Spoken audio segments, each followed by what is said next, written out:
Students, आप सभी का क्रेजी उड़ान क्लासेस में स्वागत है। उम्मीद है आप सभी को कंप्यूटर की यह सीरीज पसंद आ रही होगी। हमने कंप्यूटर की पहली 3 क्लास में कंप्यूटर की जनरेशन, स्टोरेज डिवाइस और इनपुट आउटपुट डिवाइस के बारे में पढ़ चुके हैं। अगर आपने पहले 3 वीडियो नहीं देखे हैं तो आप प्लेलिस्ट में जाकर तीनों वीडियो देख सकते हैं। आज हम कंप्यूटर की चौथी क्लास में कंप्यूटर के प्रकार और सुपर कंप्यूटर के बारे में पढ़ेंगे। आगामी परीक्षाओं की दृष्टिकोण से यह टॉपिक अत्यंत महत्वपूर्ण है और 1 से 2 प्रश्न इससे पूछे जाएंगे। तो आप पूरे वीडियो को ध्यान से देखिए और इसके नोट्स भी तैयार कर लीजिए। तो आइए शुरू करते हैं आज की class. Classification of computer, computer का वर्गीकरण।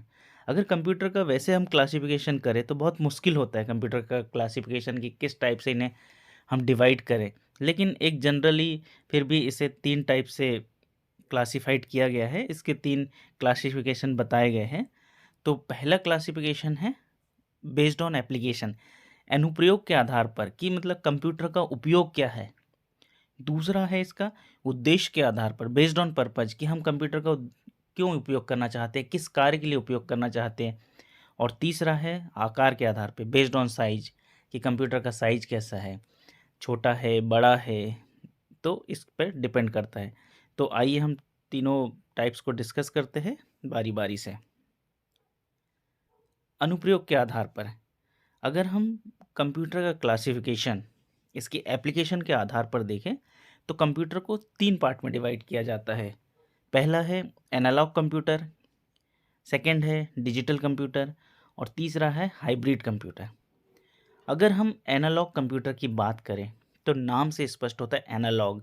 एनालॉग कंप्यूटर जो होते हैं वो सिग्नल्स पे काम करते हैं, और जबकि डिजिटल कंप्यूटर 0 और 1 की लैंग्वेज पर काम करते हैं। दोनों में यही डिफरेंस है।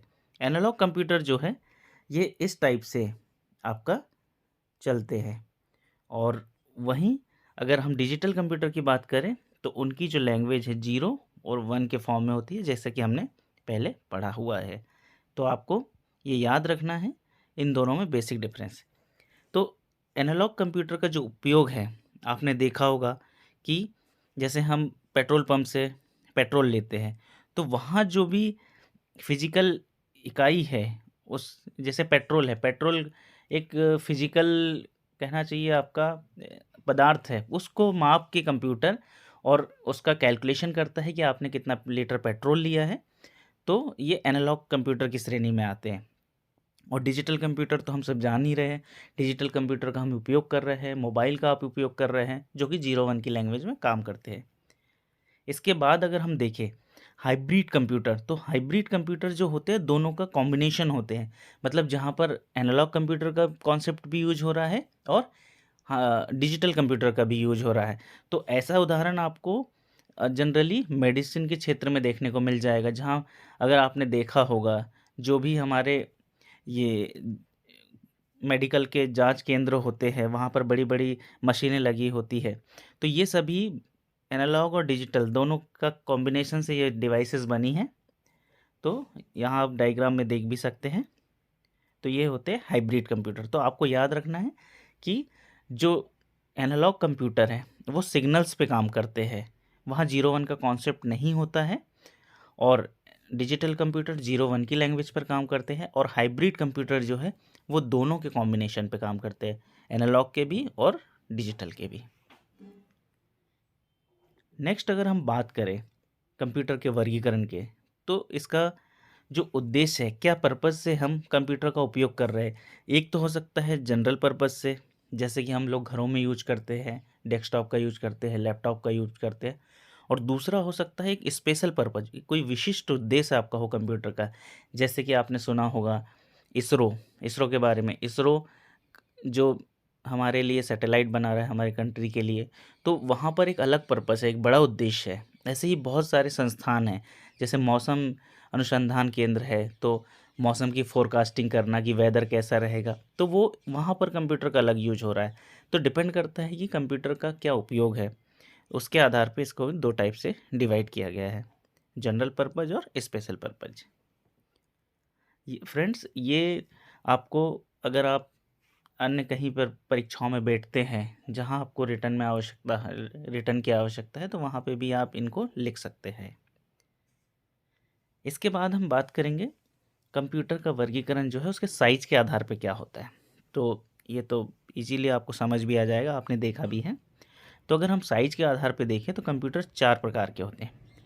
एक माइक्रो कंप्यूटर होता है, दूसरा मिनी कंप्यूटर, तीसरा मेनफ्रेम कंप्यूटर, चौथा सुपर कंप्यूटर।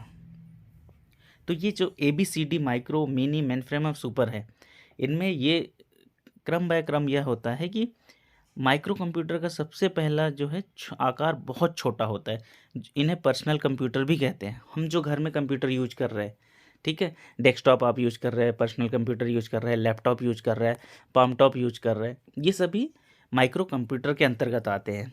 तो माइक्रो कंप्यूटर 3 टाइप के मैंने बता ही दिया आपको। डेस्कटॉप कंप्यूटर जो घरों में यूज़ होता है, ऑफ़िस में यूज़ होता है। लैपटॉप कंप्यूटर, लैपटॉप आप सभी आजकल यूज़ भी कर रहे हैं। और तीसरा है पाम टॉप।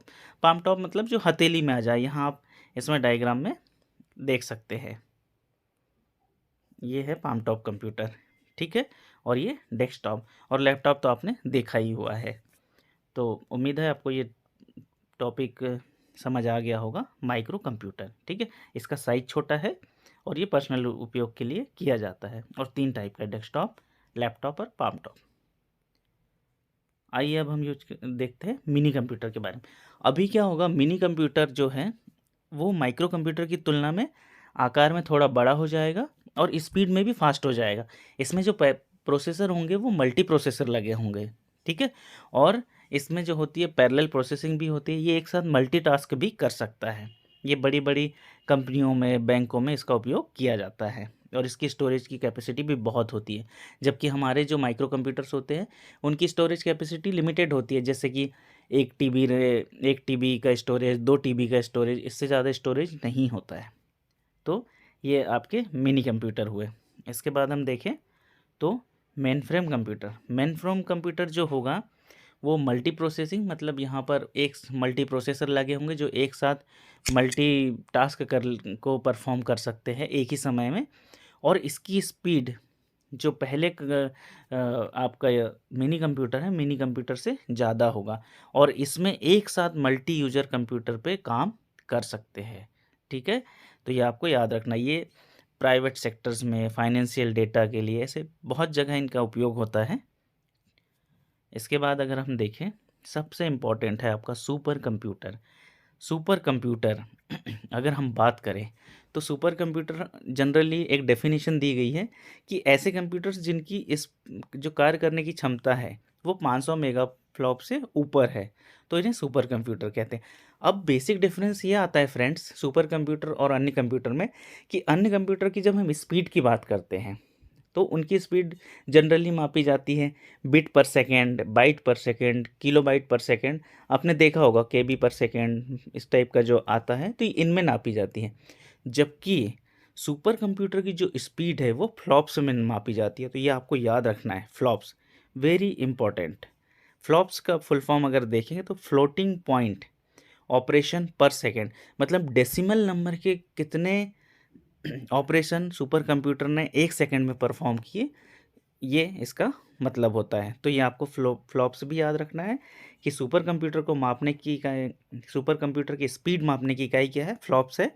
और फ्लॉप्स का जो फुल फॉर्म है वो floating point operation per second है, ठीक है। तो ये मेजर डिफरेंस हो गया।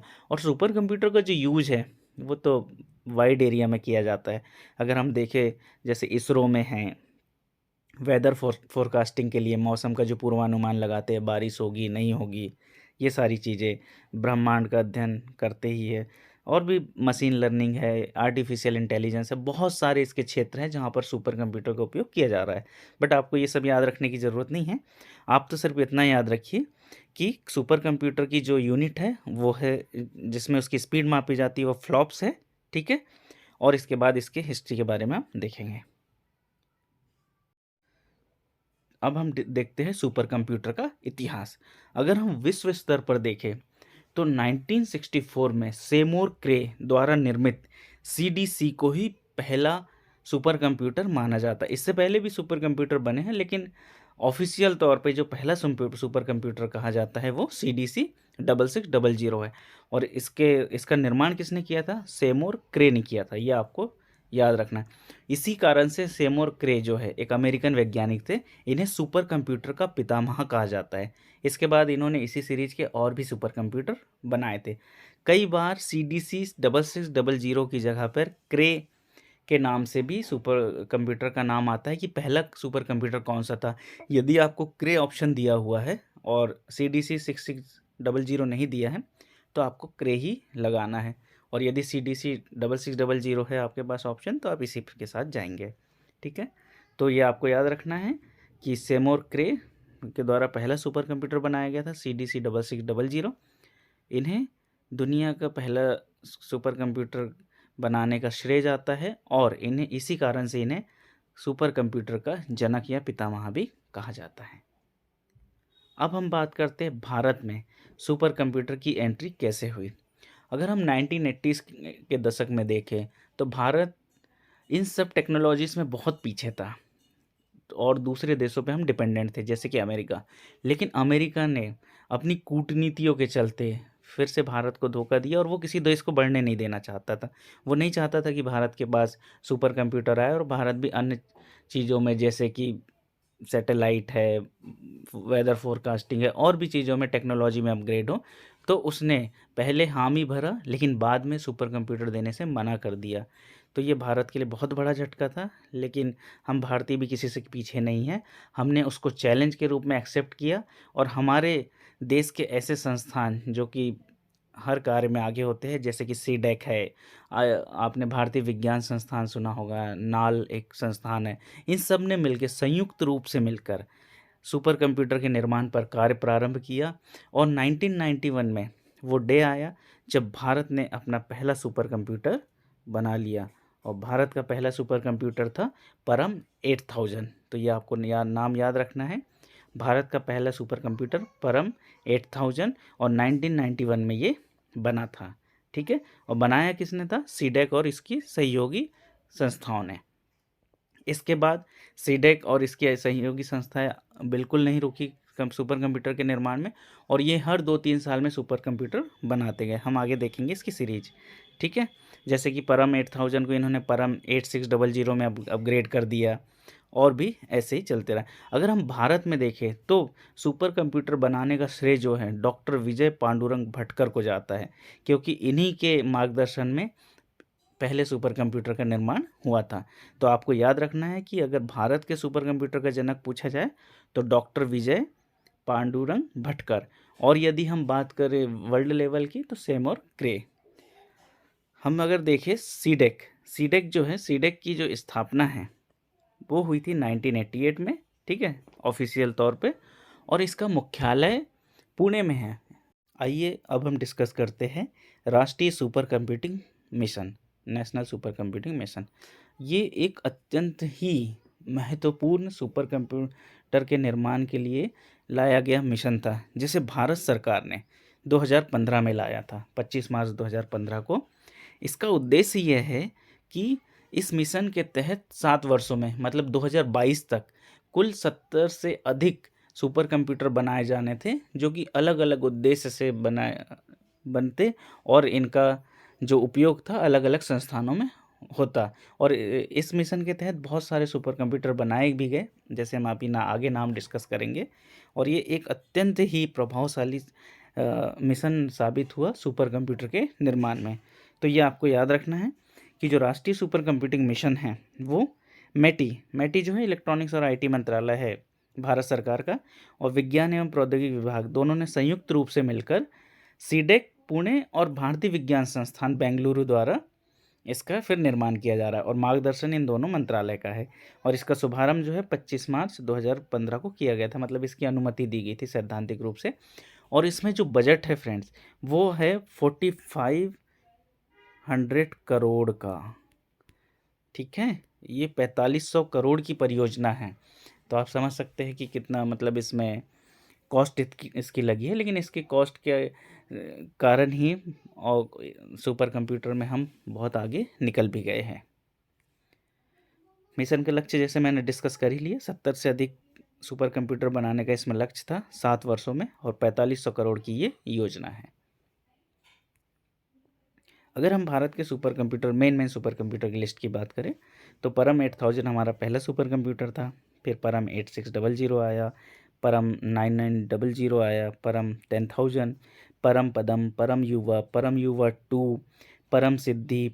और ये वाली जो सीरीज है फ्रेंड्स, परम सिद्धि, प्रत्युष, शिवाय, परम कंचनजंघा, परम प्रवेग, और भी बहुत सारे। तो ये सारे ये जो है परम सिद्धि से, ये सभी नेशनल सुपर कंप्यूटिंग मिशन के तहत बनाए गए हैं। ये अभी 2017-18 में ही बने हैं ये सारे सुपर कंप्यूटर, और अलग अलग संस्थानों में कार्य कर रहे हैं। तो ये आपको नाम याद रखने हैं। अगर हम बात करें सबसे फास्ट सुपर कंप्यूटर की वर्ल्ड में, तो वर्ल्ड में जो सबसे फास्ट सुपर कंप्यूटर है वो है फ्रंटियर। फ्रंटियर जो है वो यूएस का सुपर कंप्यूटर है, अमेरिका का, यूएसए का। ठीक है, तो ये आपको याद रखना है, सबसे फास्ट सुपर कंप्यूटर फ्रंटियर है। दूसरे स्थान पर अगर हम देखें तो फुगाकू। फुगाकू जो है जापान का सुपर कंप्यूटर है, जो कि सेकेंड स्थान पर आता है। ये डिसाइड कैसे होता है, एक टॉप 500 लिस्ट होती है जो वर्ल्ड लेवल पे एक एजेंसी है वो जारी करती है कंप्यूटर की स्पीड के अकॉर्डिंग। तो वो टॉप 500 की सूची में ही फ्रंटियर जो है वो टॉप 1 पे है, और फुगाकू दूसरे स्थान पे। अगर हम भारत के दृष्टिकोण से बात करें तो भारत का जो परम सिद्धि एआई है वो भारत का सबसे तेज सुपर कंप्यूटर है स्पीड में। इसकी स्पीड करीब 6 पेटाफ्लॉप्स है। ठीक है, तो ये आपको याद रखना है, परम सिद्धि एआई। और दुनिया में अगर सबसे फास्ट सुपर कंप्यूटर की बात करें तो वो फ्रंटियर, सेकंड नंबर पर फुगाकू। अब आइए फ्रेंड्स, हम लगा लेते हैं इंपॉर्टेंट एमसीक्यू जो कि बहुत महत्वपूर्ण होने वाले हैं। क्वेश्चन नंबर 1, विश्व में सुपर कंप्यूटर का जनक किसे कहा जाता है? इस क्वेश्चन में बिल्कुल भी कंफ्यूज नहीं होना है, कई बच्चे कंफ्यूज हो सकते हैं। तो ऑप्शन नंबर ए हम देखें तो Charles Babbage, option number B Edmund Hillary, option number C Seymour Cray, option number D John Napier. तो इसका करेक्ट आंसर होगा option number C Seymour Cray. Question number 2 की हम बात करें तो प्रथम सुपर कंप्यूटर का नाम क्या था?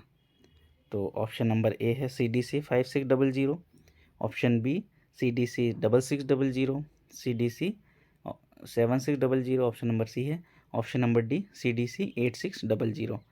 तो हमने देखा था पहला सुपर कंप्यूटर जो सेमोर क्रे ने बनाया था वो था option number B CDC 6600।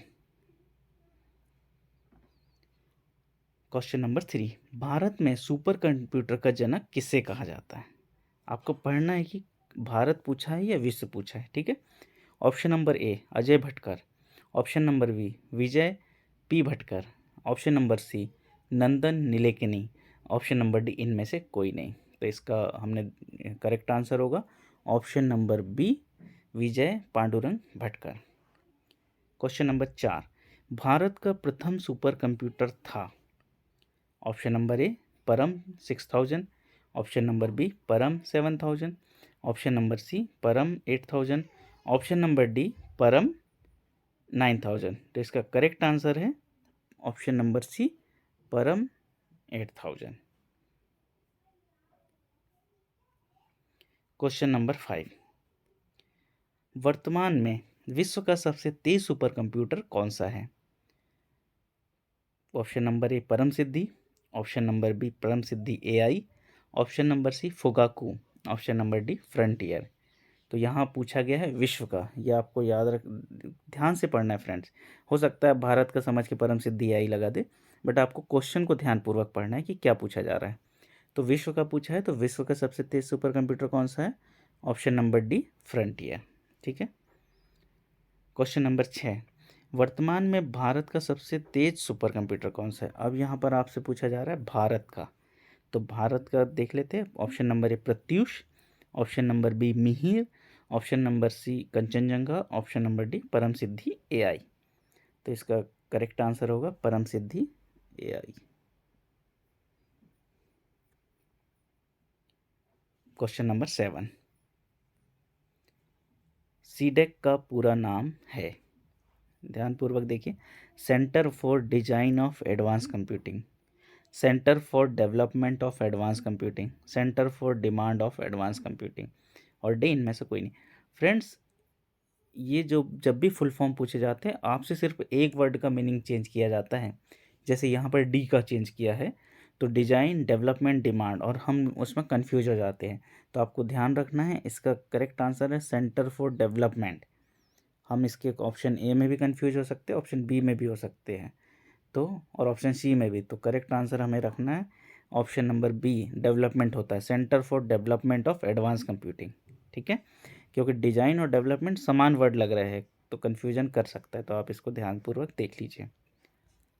Question number 8, super computer की परफॉर्मेंस का मापन किया जाता है, हम उसकी परफॉर्मेंस कैसे नापते हैं सुपर कंप्यूटर की? Option number A B P S, bit per second, option number B I P S, option number C flops, option number D bit per second. तो हमने देखा था सुपर कंप्यूटर की जो स्पीड मापी जाती है वो फ्लॉप्स में मापी जाती है, floating operation per second. Next, question number 9, Fugaku super computer किस देश का है?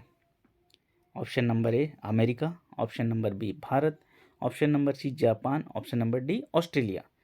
तो फुगाकू नाम से स्पष्ट लग रहा है कि फुगाकू जो है वो जापान का है, तो ऑप्शन नंबर सी इसका क्या होगा, करेक्ट होगा।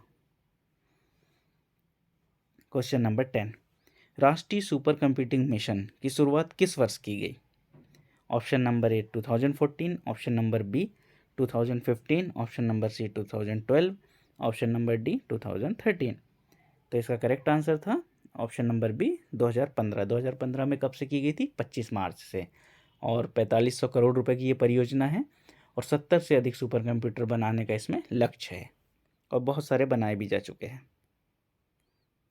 क्वेश्चन नंबर 11, राष्ट्रीय सुपर कंप्यूटिंग मिशन में कितने सुपर कंप्यूटर निर्माण का लक्ष्य है?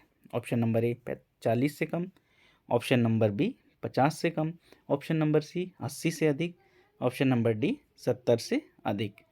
तो इसका करेक्ट आंसर होगा ऑप्शन नंबर डी 70 से अधिक। भारत के क्वेश्चन नंबर 12, भारत के प्रथम सुपर कंप्यूटर का निर्माण किस वर्ष हुआ? Option number A 1971, option number B 1981, option number C 1991, और ऑप्शन नंबर डी 2001।